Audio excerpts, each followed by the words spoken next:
13 with the star of Paramount Pictures, Alan Ladd, as Dan Holliday.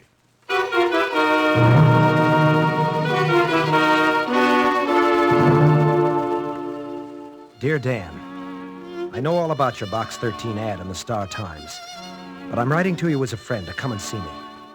As you know, I'm teaching at Riddell College, not too far from where you are. Frankly, I've got a problem. I don't know whether it's anything you get excited about.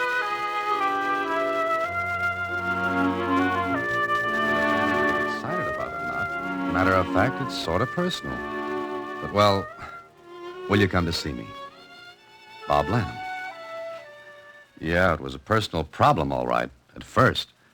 Then the whole thing got tangled around. Up to my neck.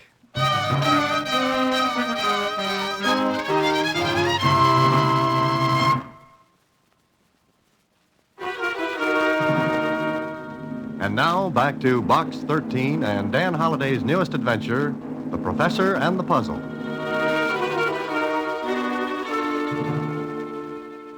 Maybe it'll be a kind of a vacation for you, Mr. Holliday. Could be, Susie, but somehow I have a habit of running into trouble, or it runs into me. Well, why don't you be careful then? Oh, now, who has fun that way? Remember that old saying, never trouble until it... Oh, no, that's wrong. It's never trouble until you... No, it's... Tell you what, Susie. You keep working on it. I'll be back in, say a week.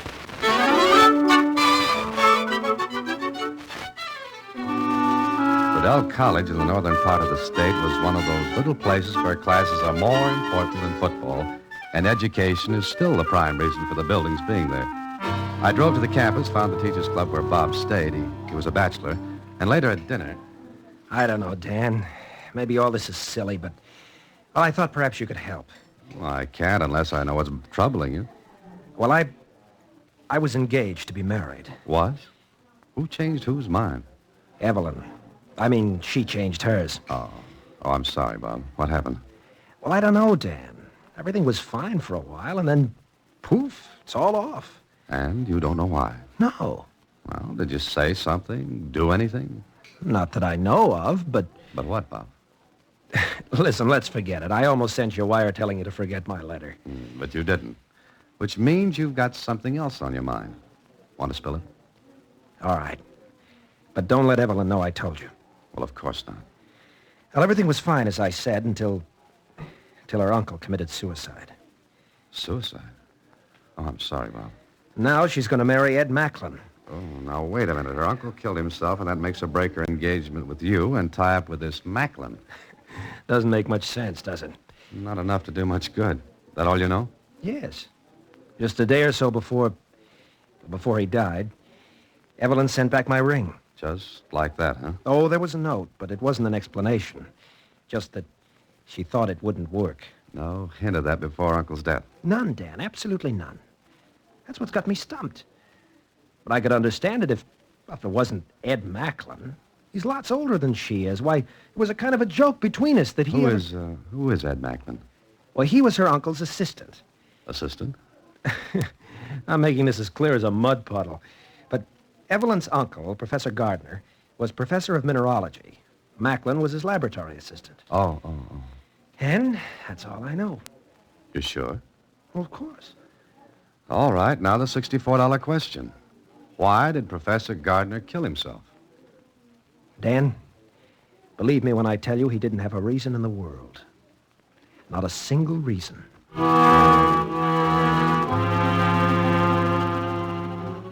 Well, that made as much sense as double talk from Alice in Wonderland. Bob stuck to it, too. The Professor Gardner didn't have a reason to kill himself. Evelyn, it seemed, had been raised by him. He was like a father to her. He was respected, well-liked, famous in a small way for his pamphlets and articles. And I got an explanation of his specialty later from Bob in his rooms. He was a crystallographer, Dan. That means he studied the crystallization of minerals. You see, each mineral has its own particular crystalline formation. Salt, for example, that's common table salt, crystallizes in a particular way.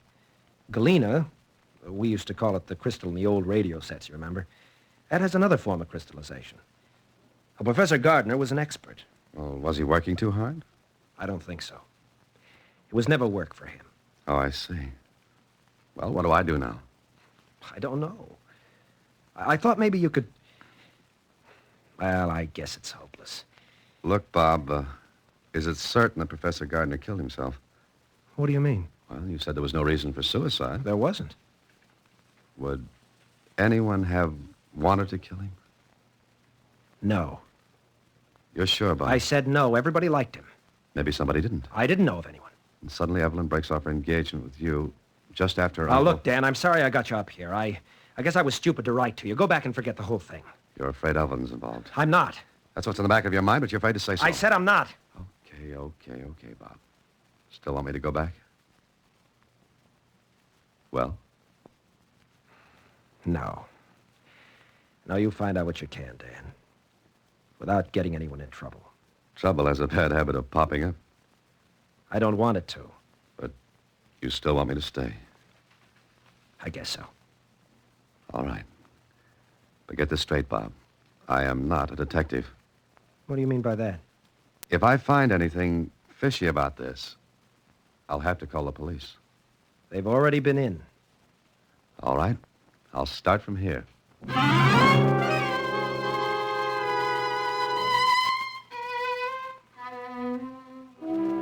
For the rest of the evening, we sat and talked. Bob was nervous. He wanted me to help because he was in love with Evelyn. But he didn't want me to help because he was afraid of what might turn up. Well, what could turn up? I found out. It was the next morning that I put in a call to Lieutenant Kling. Waited a half hour.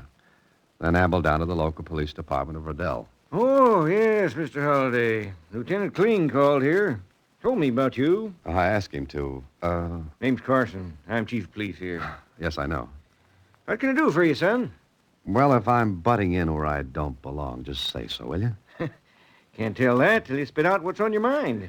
Chief Carson leaned back, lighted a corncob pipe, and waited for me to start talking. I liked him. Behind that pink face was a good, shrewd mind.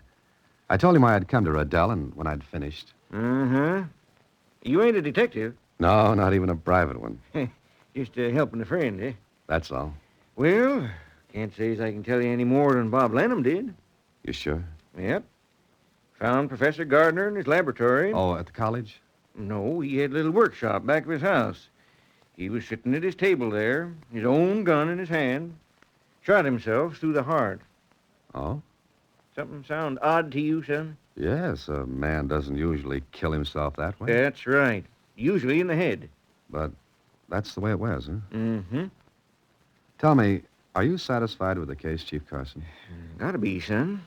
Which means you're not. Now, look here, son. I'm only a small-town policeman, but I do my work the best I can. Yes, I know. And the thing that's puzzling you is, why should Professor Gardner have killed himself? Uh-huh. Or, if he didn't, who else would have? And there's no one else. Nobody stood to gain nothing. Wasn't a rich man. His niece? Nope, I'm sure she didn't. What about Ed Macklin? Nothing to gain. Got it marked down as suicide, son. Just as dead end as a blind rabbit burrow.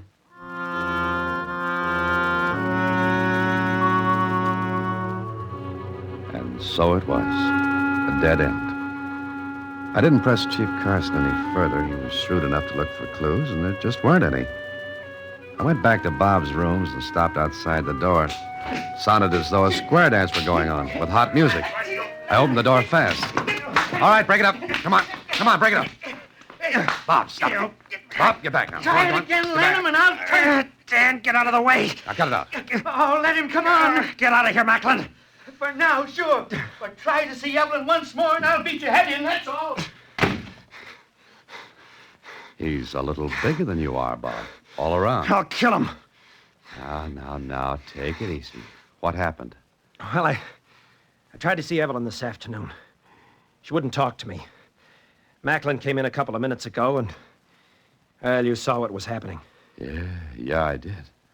It's a nice eye you've got there. Shut up. Oh, now, look, remember me? I'm sorry, Dan. Okay.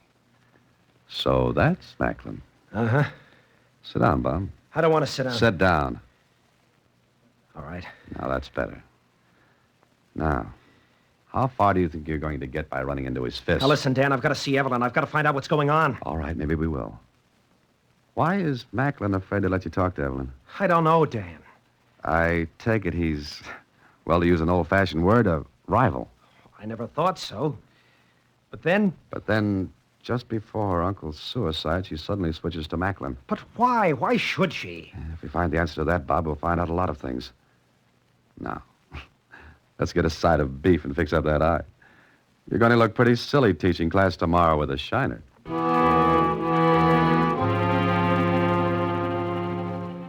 But he didn't look silly in class. You see, he never got there. The next morning, I was pulled out of a nice deep sleep by nobody home. Oh. Hello. Dan? Yeah, sure. Bob? Yeah. Dan, I'm in trouble. Great. How could you get in trouble at 6 in the morning? That's too early. It's not a joke, Dan. I'm in jail Huh? For what? for killing Ed Macklin.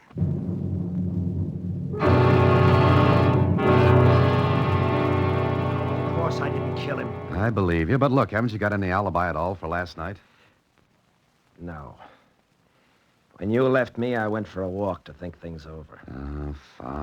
Fine. Everybody goes for walks when somebody gets killed. What time was Macklin killed? Just about the time I was out for that walk. Morning, Holiday. Nice day. Oh, hello, Chief. You want some breakfast, son? No, nothing. Well, you got to eat, son. Got some ham and eggs. Nothing, I said. Bring it, Chief. He'll eat it. Uh-huh. You want anything? Meaning me? Yeah. Okay, thanks. Oh, not at all. Looks bad, don't it? Yeah. Why did you arrest Bob? Well, you ought to know, son. You saw the fight they was having. One of the teachers living next door to Bob here heard it. And... Oh? Yeah. Well, looks like you've got a motive, Chief. Uh-huh. Macklin takes his girl. They get in a fight. I didn't kill him. Now, I want to believe that, but... Chief, I'd like to talk to Bob if I can. Huh? Oh. All right, I'll get the ham and eggs. Be back in maybe 10 minutes. Don't you believe me, Dan? Oh, of course I do, Bob. Look, how was Macklin killed? Knife. His own. Uh-huh. Now, listen, I've got to see Evelyn. What for? Because I believe everything goes back to her uncle and his death. How? I don't know. I'd like to find out. Nothing makes sense. Nobody had a motive for killing Professor Gardner. And everyone says he couldn't have killed himself because he didn't have a reason. So what have you got? What have I got? Bob, I haven't the faintest idea. Yet.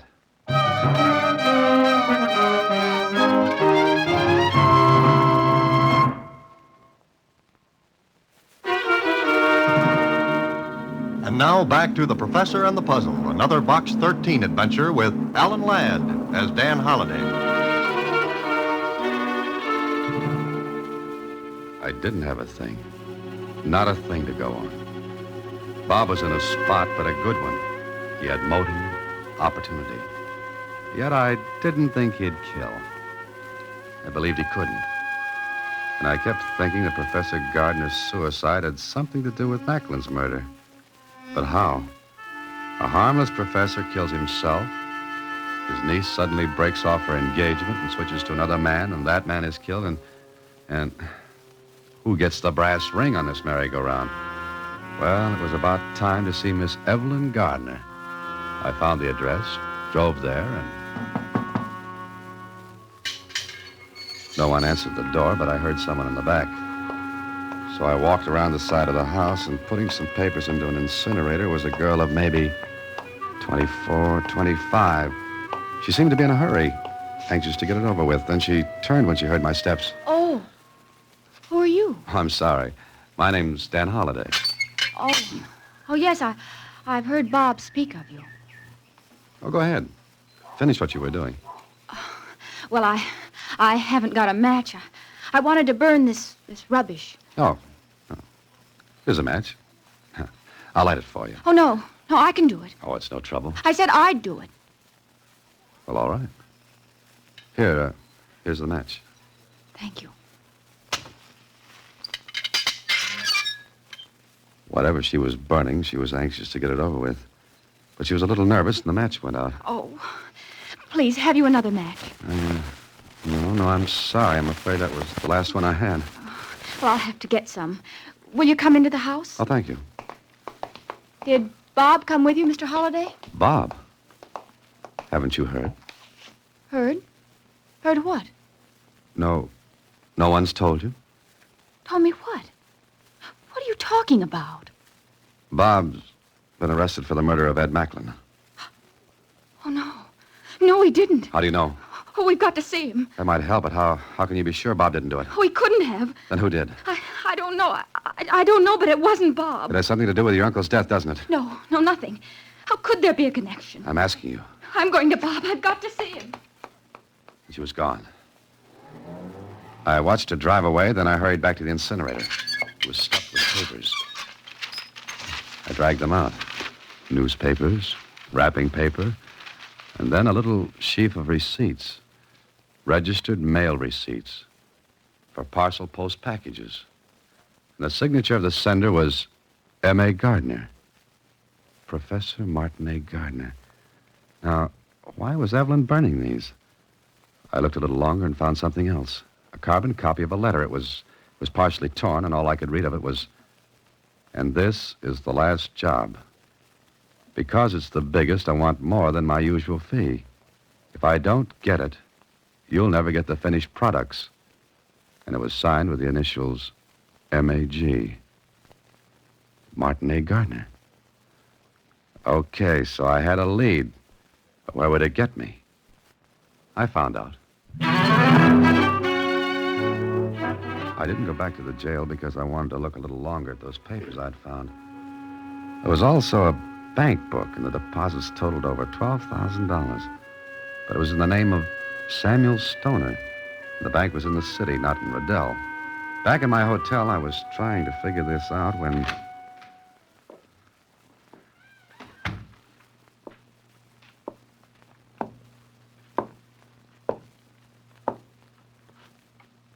Hello.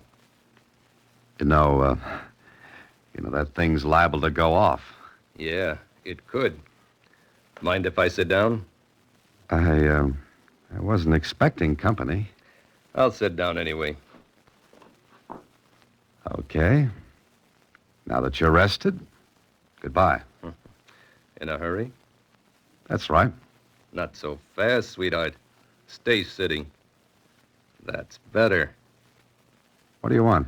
What you've got right there. These? That's right. Push them across the table. Keep your hands on top. Scared? Not at all. Now, light a fire in that grate. It's awfully warm, don't you think? It could get hotter. Go ahead. Light a fire in that grate and step on it. Oh, we're going to toast marshmallows, are we? Could be.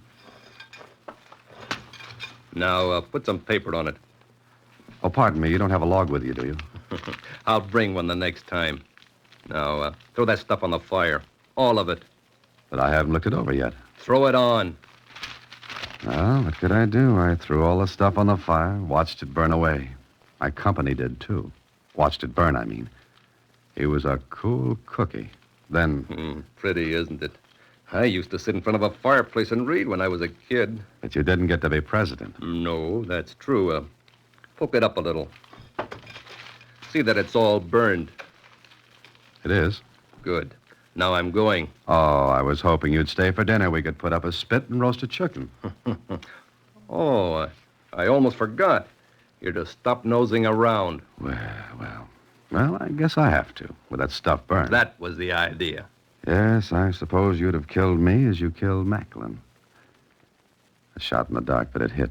His face, not so bad before, got twisted up. His fingers tightened on the trigger of his gun, but then he smiled. You'll have to prove it. And something tells me you'll never see me again. So long. Okay. Maybe the things were burned, but I remember one thing. An address. The address on the registered mail receipts where Gardner had sent the packages. And there was the name Samuel Stoner. Something told me Stoner and Gardner were the same and that bank account was his. But why? Why was he paid that much money? What was he doing? And there was only one way to find out. Go into the city and go to the address written on those receipts. I drove into the city. The address was an office building. And there were 50 firms doing business in that building.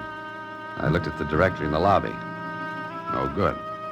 How could I visit 50 places and get right answers? Then I saw him. The man who made me burn the papers. He went into the building. He didn't see me. I tailed him. Watched him get into an elevator. I got close enough to hear him say, 7, please. 7th floor. There were other people in the elevator. Chances are I'd make a lot of stops before it got to 7. Okay, the steps for holiday.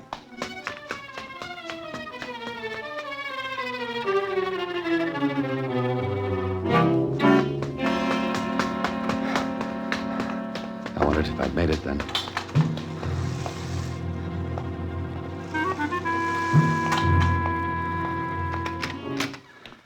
He went into an office that had no name on the door. I waited, and then...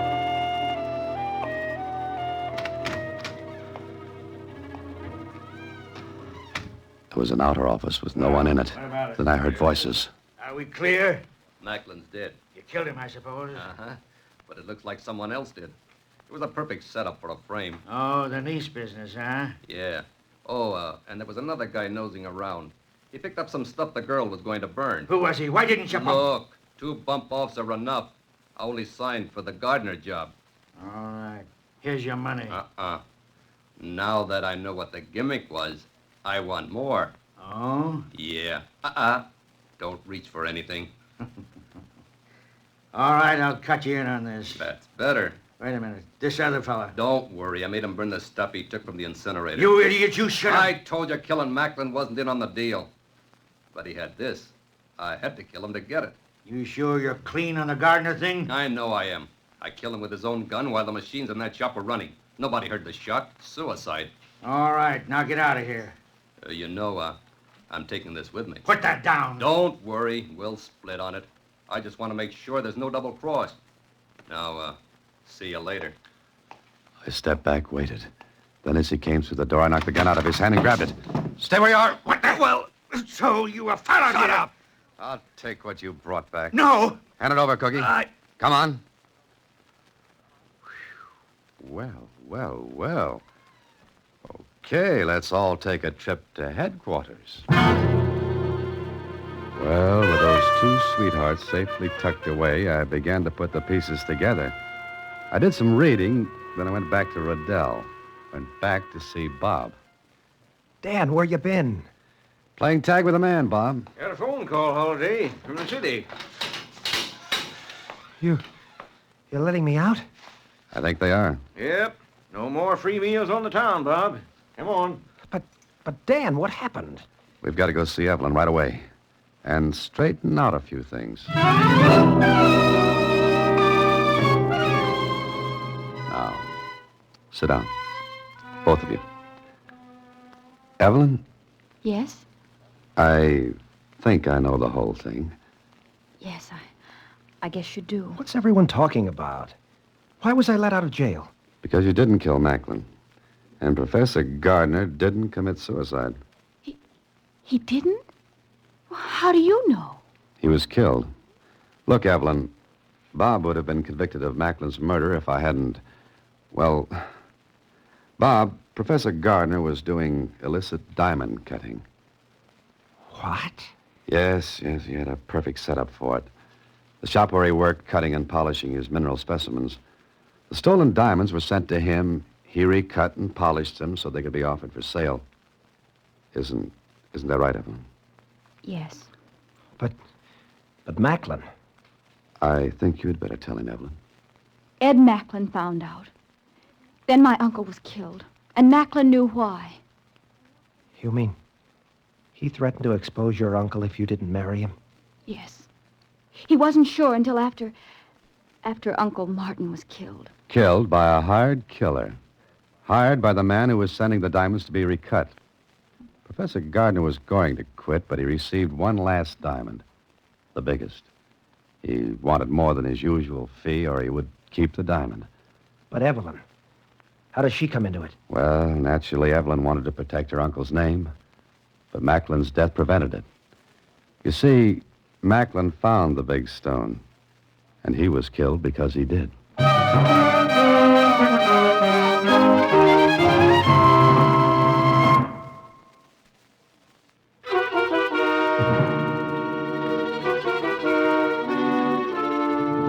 Welcome back, Mr. Holliday.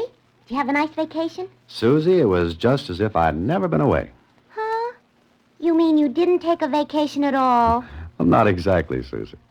Oh. You mean it was like a typical holiday? What? I made a joke. Get it? Oh. Good night, Susie. Next week, same time, through the courtesy of Paramount Pictures, Alan Ladd stars as Dan Holliday in Box 13. Box 13 is directed by Richard Sandville with an original story by Russell Hughes. Original music is composed and conducted by Rudy Schrager. The part of Susie is played by Sylvia Picker. Production is supervised by Vern Karstensen. This is a Mayfair production from Hollywood. Watch for Alan Ladd in his latest Paramount picture.